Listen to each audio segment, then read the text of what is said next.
naje nyine nitemberera mpasanga abandi bari gukompeta nanjye ndakompeta ikintu mvuga umuziki wamaye icyo gihe kugeza uyu munsi ni karuvati bamaye kubera natiza abandi byageze aho ngaho mpita nkanda stop nkanda andi bari codinga nanjye ndaririmba. Bivuze yuko rero muri icyo gihe ndumva ni nko muri 2008 ibyo ari byose. Nakubwiye ko ntari sawa cyane mu kumenya kalendari. Wenyine uraza kwiga. Ubu ni urasubo warayimenye ubu ngubu kalendari? Ndayifata fresh. Ubutse turi nk'itariki zingahe? Nase ko nari ntama w'Imana ukiza ibyaha by'abantu. Sinzi ngo ahantu yaguze isambu. Noneho bimura umuhati.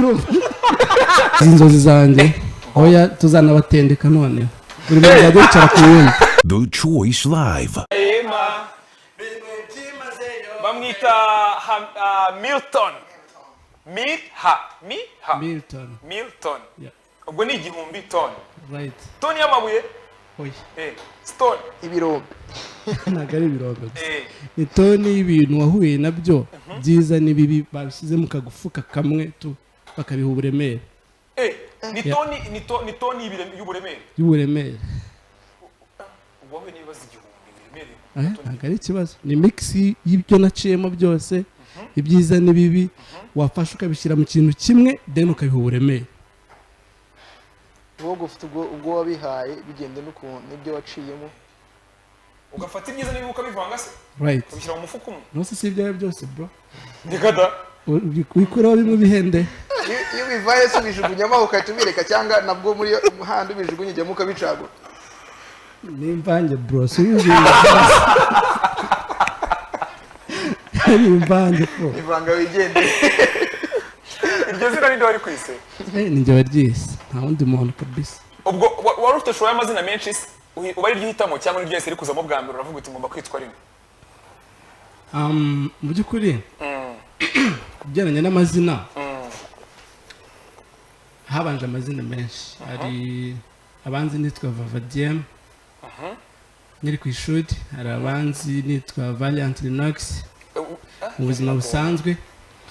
noneho nyuma naje gusanga ibyo byose mani nta meaning bifite ifatika umuntu nakubajije wamusobanurira ibyo ari byo nyine nta busobanuro nyine bifite none nifuza gufata ikintu gifite meaning ku buzima bwanjye ninasaza n'umwana wanjye yambaza nkabara icyo musobanurira. Ni sawa cyane buriya se ugitekereza nyine ukibona noneho nka Milton nk'umuhanzi kabisa uri muri stage ufite nka cloud y'abantu nk'ibihumbi nk'icumi ugiye kuririmbira kimbabaje no kuvuza ibihumbi bike 10 bro. Arena urumva ubwo mfashe capacity ya arena kandi nta umunyarwanda wari wayuzuza se inzozi zanjye oya tuzanabatendeka none buri muntu agicara ku wundi. That's my dream. Rekada ubwiza wari one man show cyangwa ufite abandi bahanzi watumiye muri ubu buzima byo byose dukenera abantu. Yego. Kandi buriya niyo warya ifiriti gusa bro ntabwo iryoha nk'iyo ushyizeho n'akanyama n'utundi tuntu twa salade na duki bro ibintu bivanze biba bifite umumerere fresh. Aribyo mvuze ibyo no byivugiye. Muri wajya firiti gusa ugamushyira n'udusalade n'udushaza ubwo bivuze ko utatunga n'umugore umwe ugomba kongeraho n'uri mu majyepfo no mu majyaruguru biryo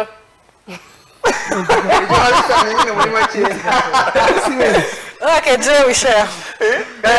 Tangira ratsubiza cyane. Ntago wagira umugore umwe. Ntago aricyo bivuze. Ahubwo twatanya tubaza urubatse. Oya. Umusiribateri.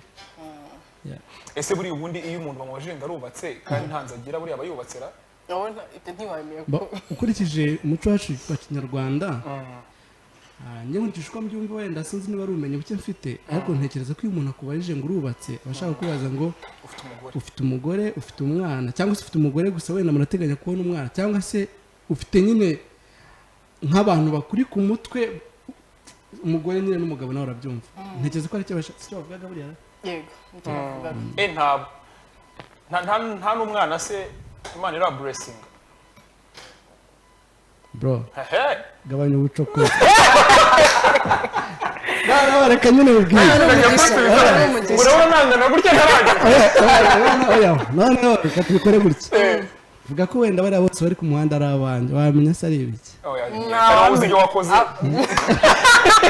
niwe uzababyaye abahungu nibo bazi nawe se ko nari ntama w'Imana ukiza ibyaha by'abantu nyine niba mukuzana ese ku buryo waryamana n'umuntu mutarabana ako bro wowe ntabwo urabikora wenda wowe turi icyo tubwira ntabyo urakora kwirarira mu byumve niyo ntangiye kubitekereza numva akajwi kambwiye ngo urapfuye wambwa ntabwo ndi bukore judgment n'Imana yo mu ijuru yabihamya ibyo bintu uvuze amen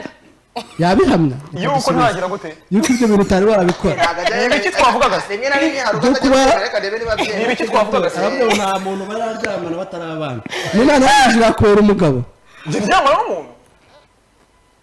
Imana yo mu ijuru yabyemera cyo nyine mbabisha Imana yo mu ijuru yakubera umugabo Imana yambera umugabo turi kuranira imbere yanyu k'Imana yo mucamanza mukuru niba yakubera umutangabuhamya mukuru basi ukamuvuga gutya nzi kamera umutangabuhamya wumva nyine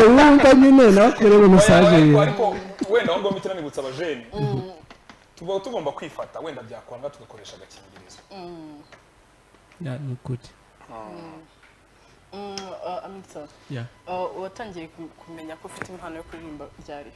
cyangwa se watangiye umuziki wawe ryari njyewe reka mubwire rero mu bucokozi nakoze nkiri umwana kera muzi za radiyo zigira kasete njyewe kugira ngo umenye bwa mbere ko nanjye nabasha kuririmba papa yaguze radiyo yakundaga no kugura kasete umuntu usanzwe wari ugezweho icyo gihe bashobora kuba yari mavengisudi gakoni k'abakobwa negeze kuvaho naringiye gusura umuntu byageze aho ngaho mpita nkanda stop nkanda handi bari kodinga nanjye ndaririmba naheje ibya mavenge bivaho nanjye nkini byanjye shyiraho imirongo yawe indirimbo yitwa nkunda abana b'inshuti yanjye nkunda se ntabwo nakwibuka izina yitwa isimbi buriya ntabwo nabyibuka kuva uwo munsi nabishyizemo ndangije kubishyiramo ndabirikodinga urabizi za radiyo zifite kaseti zo zitanu zirikodinga wenda muracyari bato ndazizi cyane urumva umwana wamaze kubyumva avuga ati nanjye ariko naririmba uyu muntu usa n'ushiki ariko inkoni nakubiswe bro wasibye indirimbo z'abandi ubwo icyo gihe byaye muri ryari urumva ntabwo nari ndi sawa no kureba kalendari ntabwo nabashuwe ariko hari kera nawe urabyumva reba icyo gihe nawe asa nk'ugitekereza igihe cya kaseti ubundi cyarangiye muri 2003 gutyo 2003 niho byatangiye gucika neza n'ubwana ufite imyaka ingahe ndaba nkubeshye kuko ntabwo ndi shuwa ku myaka ikigera gusa icyo nibuka uko kwari ugucukuza bari gucukuza uturadiyo two mu rugo cyangwa se ushaka kureba impano yawe ndavuga igihe wabigize official ukavuga ati nanjye reka njye muri studio noneho ntangire umuziki wanjye bwite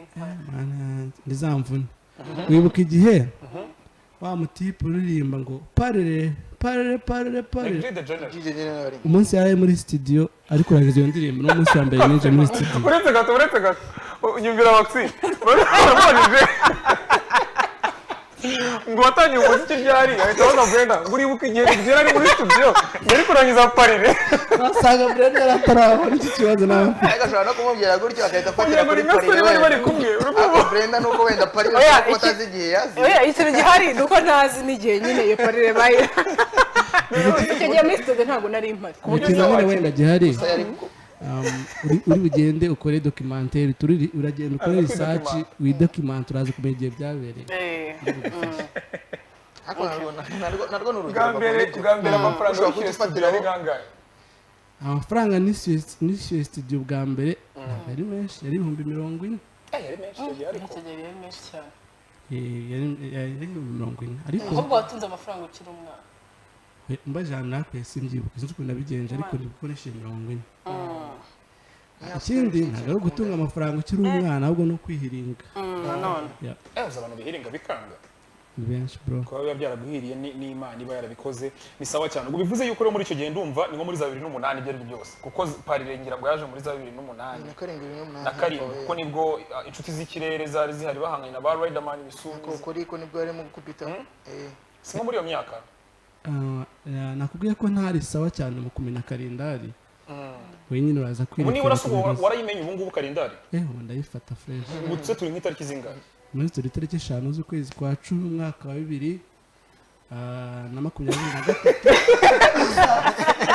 Nibyo wamenye ko none ikintu cya kalendari ugifite muri wowe iyo gahunda. Oya urumva Ngira watangiye kubara kuri kalendari nyine.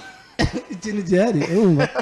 mani isi niyo iteye umugongo ntabwo igutera umugongo byanga bikunde igomba kuza ikagufesinga ikaraga gutya kubera yikaraga muburira hariye nta wayikwepe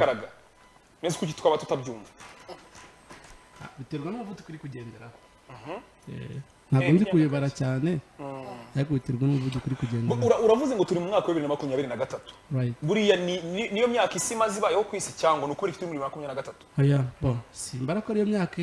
ifite hereho ku isi kuko babara ko batangiye kubara neza ku ivuka rya Yesu nibwo batangiye kongera kubara ariko mbere y'ivuka rya Yesu hari ibindi bihe byabayeho twebwe nk'abejo mu gitondo tutazi ni sawa cyane umuziki wawe rero uri kubona gute progress yawo kuva watangira 2008 cyangwa muri iyo myaka twagiye yarageje kugereranya gukura kwawo uri kubona ikintu gihari kizima kirenze nuko umuziki none wongeye kongera nakwiha reference neza iyo mwaka aribwo ngutangiye noneho mvuga ko ngiye kuwitangira sibyo ari ukuntu mbibona ngiranje n'ibyo bihe byari bihari hari inzitizi nyinshi zikomeye uyu munsi ubona zigenda zigabanyuka abantu bari bafite imyumvire iri down iri no hasi ku buryo bunakomeye uyu munsi ubona bahinduye imyumvire abakora umuziki ba producer ari abaririmbye n'abaki abaturage icyo gihe barabikundaga ariko ntabwo biri ku rwego rw'uyu munsi bro ubona nyine ko biratanga icyizere kuva muri iyo myaka twavuze se hari amafaranga umuziki wari waguha ku buryo wavuga ati naririmbye nko mu gitaramo naha cyangwa naririmbye niyo haba no mu kabari niyo haba n'ahantu ariho hose urebye ariko nta mafaranga njya muziki urama ariko reka mbaye story umunsi umwe urabona hari igihe cyageze kugera Bralirwa yari kwamamaza bari kwamamariza i Kigali bari hariya muri gare Nyabugogo bari muri gare Nyabugogo batangaga beat wowe ukayiperforminga mukayinjira akopera icyo gihe twari turi gukompeta naje nyine nitemberera nsanga abandi bari gukompeta nanjye ndakompeta ikintu mvuga umuziki wamaye icyo gihe kugeza uyu munsi ni karuvati bamaye kubera natiza abandi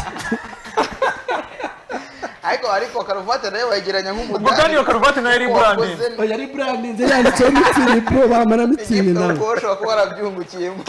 nubwo utari ufite aho kuyambara right ariko natashye nishimye none se ko njya mbona hari nk'abahanzi reka tubwe nagwa mu rugero hari nk'abahanzi twita generation covid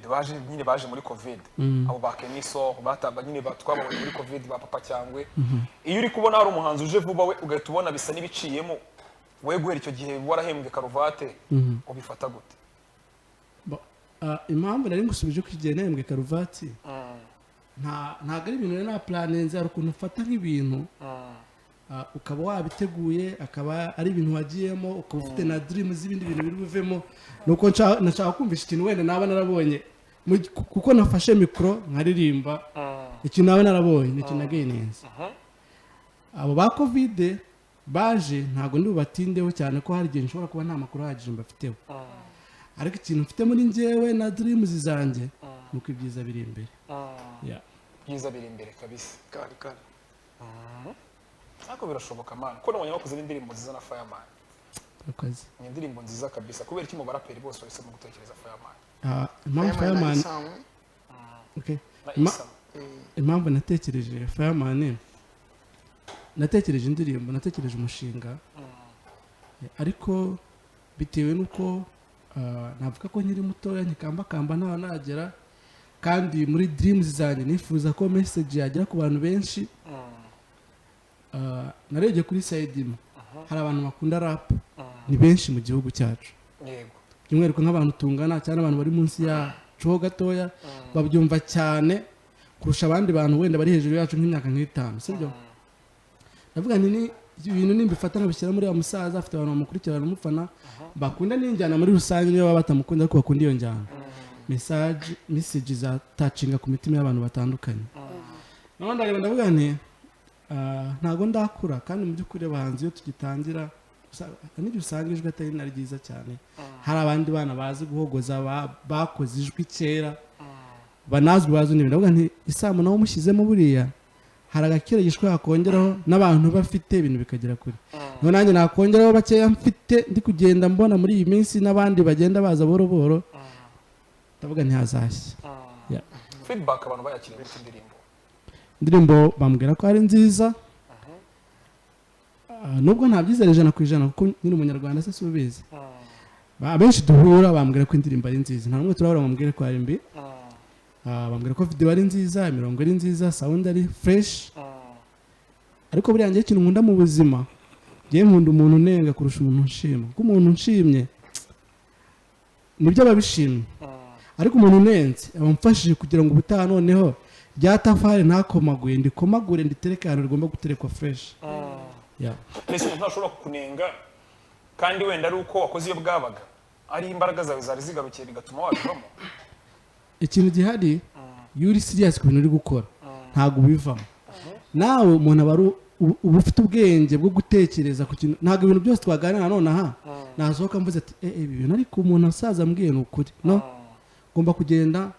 nkuramo ibintu byari byabayeho byose nkongera ngatangira ubuzima bushyashya nagera kuri ya page nkongera ngategera mva se ibintu umuntu yambwiye ni sawa ese ko yabivuze gutya na gutya nanjye nkisubiramo ikintu bita kwitumira mu kanama si mukiza ngomba kwicaza ahantu ukitumira mu inama ukikoresha meeting ukamanika n'agatoki ukitangaho ibitekerezo ukanagira na feedback utanga n'imyanzuro byose ugasohoka mu nama nta n'amazi ufashe se uranayiha bro ibikoresho kana ibintu byose bihari biba ari byiza iyo umuhanzi uri kuzamuka akoranye n'umuhanzi mukuru ariko kanamufasha no muri promotion tuvuga ngo ubu ngubu muri interview uri kumwe na Fireman byari gusa neza kurushaho byari kugira izindi imbaraga no kubera ko utavuganye na Fireman na Isamu ko bashobora gufasha muri promotion y'indirimbo yawe urumva Fireman twavuganye ariko ambwira ko hari haragiye kujya sinzi ngo ahantu yaguze isambu noneho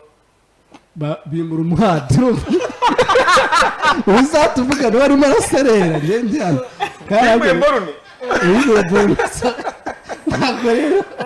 ntabwo rero gisiba kuza kandi ari biri muri gahunda kandi icyizere ndacyifitiye bro nabikora kandi abantu wanabikoze fresh ni fresh hari amakuru abantu benshi bagiye bavuga mu minsi ishize yuko ngo Fireman yashoboraga kuba ari mu maboko ataraye nibyo nk'umuntu mwakoranye indirimbo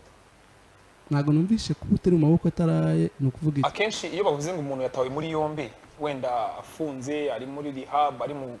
bundi buryo nyine bwa treatment byagiye bivugwa kabisa hawe nk'umuntu mwakoranye amakuru se hari icyo waba yaziho urumva niba nyiri bwite atabitangaza ngende ndetse ngo bitangaze oya we watwibwira uko byo nimba rugeze kubyumvaho gusa ubwo byuzi nibyo uzi nge ntabyo nzi katugumana amakuru dufite wowe nyine gumana ukubizi nge nta kintu mbiziho nibyo byadufasha ko ngiye gutangaza byari bimeze gutya kandi we natarabinganije ngo nambwiye nabagiye kubeshya kandi burya kubeshya noneho ubeshya abanyarwanda bro ntukabeshya abanyarwanda iyo tubeshya abadage base barakibumva ko bashakenge iyo tubeshya abadage baje kutumenya ni sawa cyane ni indirimbo yakozwe nande audio yayo audio undi music ntago ari ikintu gikorwa n'umuntu umwe gikozwe n'umuntu umwe ntago cyaryohera abantu benshi ahubwo iyo dukora music twiyambaza inshuti twiyambaza abavandimwe twiyambaza ushobora kuba uri muri studio uhari gusa nawe wayiziye mu byawe ahubwo ati mbabarira mvira akantu hano nakosora twakongeramo iki niyo mpamvu ujya gusanga ibintu biryoshye ku buryo umuntu wese ashobora kubyiyumvamo sibyo so ariko mu by'ukuri projet yatangiwe na FDX mu bisumizi mastering ikorwa na Bob Pro video ikorwa na Faizo ariko hari n'abandi bantu benshi cyane nabo ntazi amazina bagiye basanga turi gukora bagatangaho igitekerezo kandi bagushaka kugira ngo ibintu bibe byiza kandi ahantu bari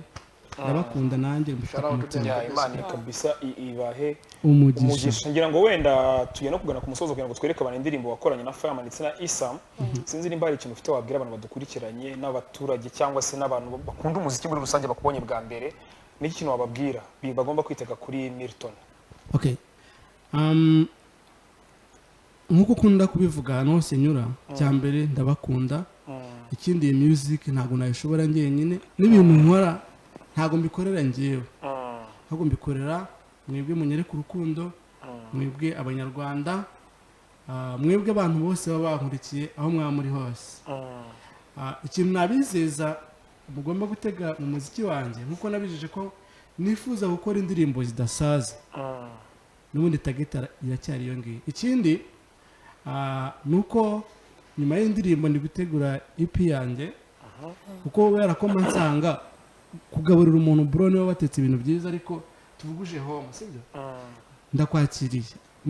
bateguye ibintu byo kurya ariko ndazana akarusha kamwe nkaguhereza nkasubiraho nkazana ifoke imwe nkaguhereza bro ibyo bintu wabyenjoyera sibwo byagorana so ni byiza ko nza n'ibisorori nkabitereka hano ukajya wihereza sibyo karya washoboka pozinga ukongera ugasubiramo kaba branche kabisa uzabakora self service niko bimeze akamano kamutoboshe yari nubwo ndakwa abantu hamwe utabishobora ntabwo nabibasha ntabwo nahako kumwamu ni sawa cyane Mirto Imana kabisa iguhezagire kandi wakoze kuza mu kiganiro cyacu hanyuma kandi courage n'amahirwe masa bizakunda kubera ko nge nkurikije uriya muzigo wakoze abantu bagiye kureba nabonye yuko kabisa imbere ashobora kuba heza asante cyane namwe akoze kunyakira ariko mubara nkubaza ikibazo kimwe kandi ngira amatsiko kukikubaza nta kibazo ubushize numvaga nshaka kukikubaza ariko murakanye ubundi ugira sheri ndamufite yitwa nde yitwa nde atazamo no kukubeshya oya bize kukubwira izina rya sheri urumva i Kigali uhisha sheri akaguca inyuma wakwerekana sheri bakamutwara so icyo wahisemo gukora ni iki no kumutimba no kumuhisha naramuhishe ariko ndamufite kabisa n'umuhisha akaguca inyuma kandi uvuye ngo uramuhisha akaguca inyuma nanci inyuma ntabwo nzabimenya batamuzi ko ntabwo bazaza kubimbwira kandi abagenza amagambo aricyo utaninga kuzambwira izina sibyo nta ribi urabona kubaza umukobwa ukabaza umutipe nawe rero ubwo bwawe ndabukemanga oya ntari my target was you next abandi ni inyuma ya kamera ni fresh sana kabisa Mirto n'ubutaha kabisa nukora indirimbo uzaze hano n'ubundi hano habaye mu rugo The Choice Live. waba ukeneye ahantu heza ho gusohokera hatuje kandi hiyubashye mu mujyi wa Kigali n'ahandi nakurangira uretse muri Ice Cafe Resto ahantu honyine wabona icyo kurya no kunywa wifuza kandi giteguranye ubuhanga buhanitse si ibyo gusa kuko tubafitiye n'amacumbi ntagereranywa ndetse na sauna massage ifite abakozi b'inzobere mu gukangara amavunane aho bagukoraho rikaka ugaca ukubiri n'umunaniro n'imvune zasabitse umubiri wawe bafite ubukwe n'ibindi birori mutwegere tubahe tente nziza sare n'ibindi byose nkenerwa maze ibirori byanyu bizasigare bivugwa mu mateka kuko mwabashije gushishoza mugahitamo ahantu heza hajyanye n'igihe ntutabwe kuri Ice Cafe tugejeje ikinyabiziga cyawe kuko ikinamba cyacu abakigezemo barakirahira duherereye i Kanombe mu marembo y'ibitaro ku muhanda wa KN 5 ku bindi bisobanuro waduhamagara kuri 0780 033 75 98 Ice Cafe umunezero wanyu niyo ntego yacu.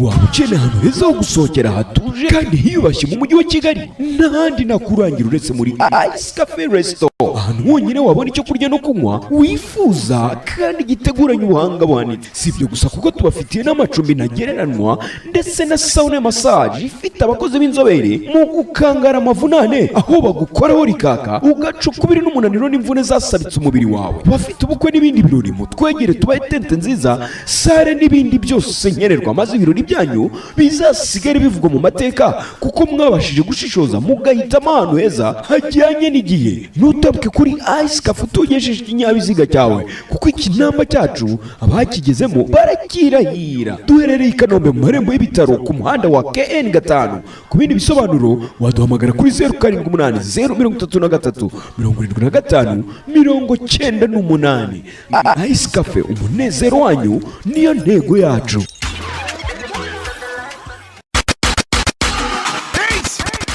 waba ukeneye ahantu heza ho gusohokera hatuje kandi hiyubashye mu mujyi wa Kigali n'ahandi nakurangira uretse muri Ice Cafe Resto ahantu honyine wabona icyo kurya no kunywa wifuza kandi giteguranye ubuhanga buhanitse si ibyo gusa kuko tubafitiye n'amacumbi ntagereranywa ndetse na sauna massage ifite abakozi b'inzobere mu gukangara amavunane aho bagukoraho rikaka ugaca ukubiri n'umunaniro n'imvune zasabitse umubiri wawe bafite ubukwe n'ibindi birori mutwegere tubahe tente nziza sare n'ibindi byose nkenerwa maze ibirori byanyu bizasigare bivugwa mu mateka kuko mwabashije gushishoza mugahitamo ahantu heza hajyanye n'igihe. Ntutambuke kuri Ice Cafe utugesheje ikinyabiziga cyawe kuko ikinamba cyacu abakigezemo barakirahira. Duherereye i Kanombe mu marembo y'ibitaro ku muhanda wa KN 5. Ku bindi bisobanuro waduhamagara kuri 0780 033 75 98.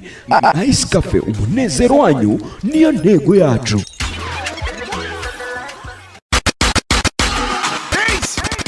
Waba ukeneye ahantu heza ho gusohokera hatuje kandi hiyubashye mu mujyi wa Kigali, n'ahandi nakurangira uretse muri Ice Cafe Resto. Ahantu honyine wabona icyo kurya no kunywa wifuza kandi giteguranye ubuhanga buhanitse. Si ibyo gusa kuko tubafitiye n'amacumbi ntagereranywa ndetse na sauna massage ifite abakozi b'inzobere mu gukangara amavunane, aho bagukoraho rikaka ugacukubiri n'umunaniro n'imvune zasabitse umubiri wawe. Bafite ubukwe n'ibindi birori, mutwegere tubahe tente nziza, sare n'ibindi byose nkenerwa, maze ibirori byanyu bizasigare bivugwa mu mateka kuko mwabashije gushishoza mugahitamo ahantu heza hajyanye n'igihe. Ntutambuke kuri Ice Cafe utugesheje ikinyabiziga cyawe kuko ikinamba cyacu abakigezemo barakirahira. Duherereye i Kanombe mu marembo y'ibitaro ku muhanda wa